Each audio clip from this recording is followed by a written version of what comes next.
In this one, we're going to deliver trees and generators. Again, this is going to probably primarily be pushing, but there's specific locations that these things need to go, so your timing on the location is important. When they delivered the last one, they also pushed a lever that denoted they were the one that got to the satellite and had tripped the satellite.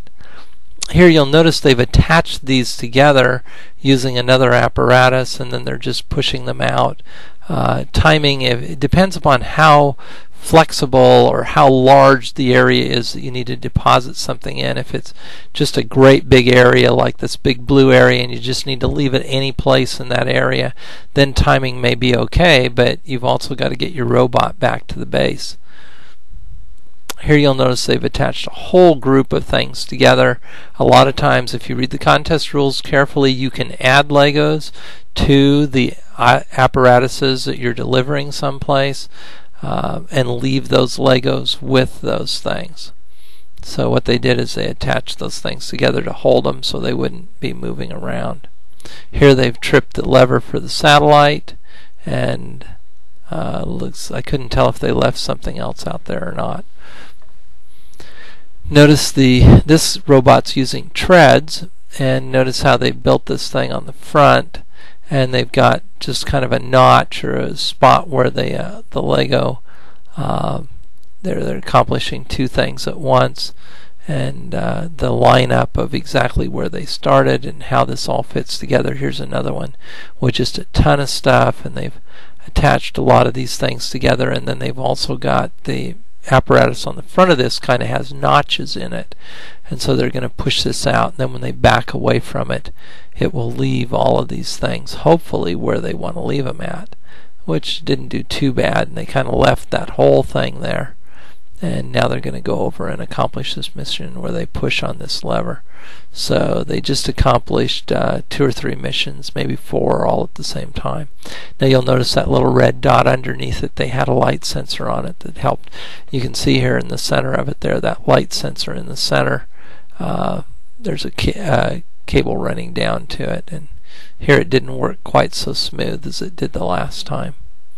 Light sensor, where you put the light sensor in relationship to like where the black line is, and then how many Legos you've got in front of you, so how far this thing is positioned out. With a combination of mechanical and sensors, you can oftentimes achieve the level of accuracy that you need to achieve. This is a real interesting robot. What it did is it had a whole group of attachments, and they would attach these other things to it, and then some of these were pretty sophisticated attachments, and then it would go out and do something. And basically we're going to watch this thing go out here, and you'll notice it just launched that little piece.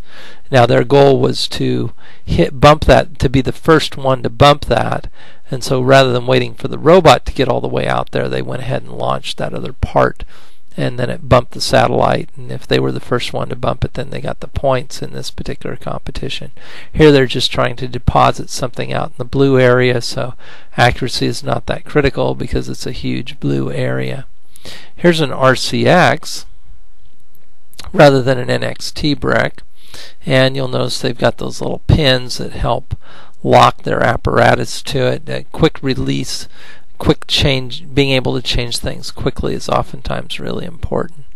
And they're going to push this all out, and then they're going to basically do an angle thing there, except it didn't quite work for them. Those large wheels, depending upon how well geared down those large wheels are, their propulsion mechanism can make a big difference. Now this one's got a push sensor on the front of it there, and that's a touch sensor with an arm. It'll go out and it'll touch that. That let it know that it then needs to go backwards. So the real simple apparatus here, but they used that touch sensor so that they wouldn't just drive into the thing and maybe knock it off the table or have their robot start climbing the wall. Notice the mechanical apparatus on the side, a little slot, and then as they backed away it left everything sitting there. This one right here, pretty simple on the front. They're going to just set those things in. You'll notice how they've located it right in the corner of the base, and that gave them their reference for starting.